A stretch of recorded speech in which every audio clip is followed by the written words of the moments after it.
Bonsoir.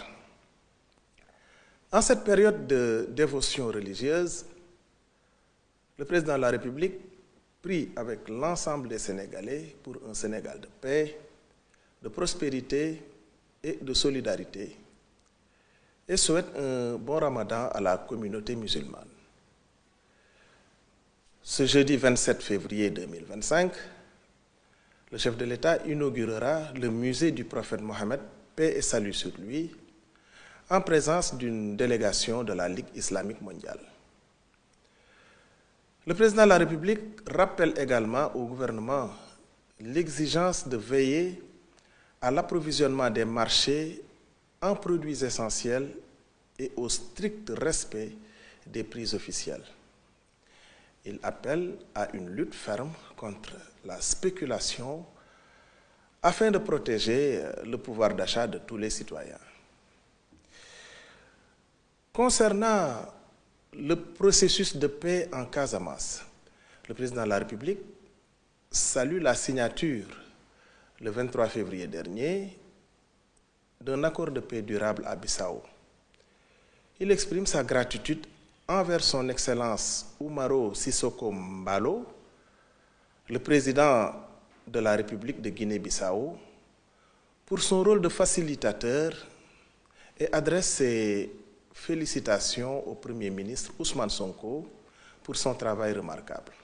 Le chef de l'État réaffirme son engagement à consolider la paix et à impulser le développement économique et social de la région à travers le plan Diomaye pour la Casamance. Le président de la République est revenu sur la 9e journée nationale de l'élevage tenue à Kaolack, déplacement au cours duquel il a procédé au lancement du projet Promoren qui réglera le problème de la fourniture en eau.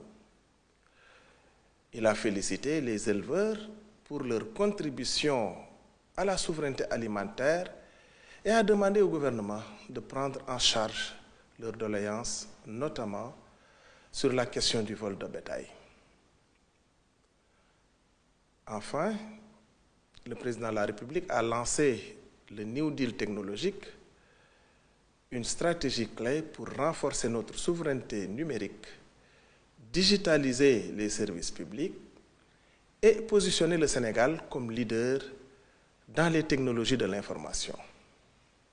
Il demande au gouvernement d'accélérer la mise en œuvre de cette vision en priorisant des projets comme l'Université virtuelle du Sénégal et le cloud souverain.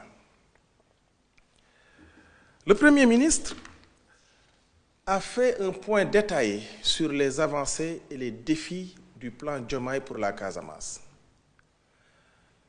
Depuis le Conseil interministériel du 8 octobre 2024, 22 mesures ont été mises en œuvre avec un taux de réalisation de 37,3% pour un budget de 22,7 milliards de francs CFA. Des actions concrètes ont été menées. Aménagement de sites, construction de puits, soutien à l'agriculture, déminage et distribution de kits de construction et de denrées alimentaires. Cependant, des difficultés persistent, notamment dans le déminage et la délivrance des actes d'état civil, où des retards sont à déplorer. Le Premier ministre a demandé aux ministres concernés de résoudre rapidement ces blocages. Par ailleurs, le gouvernement s'engage à rationaliser les dépenses publiques et à réduire le train de vie de l'État.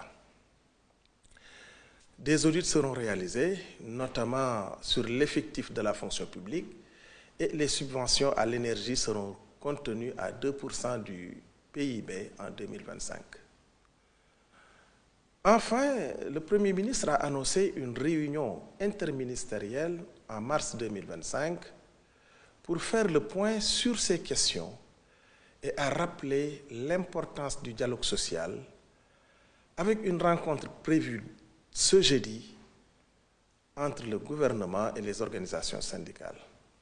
Je vous remercie de votre aimable attention et vous souhaite une excellente soirée.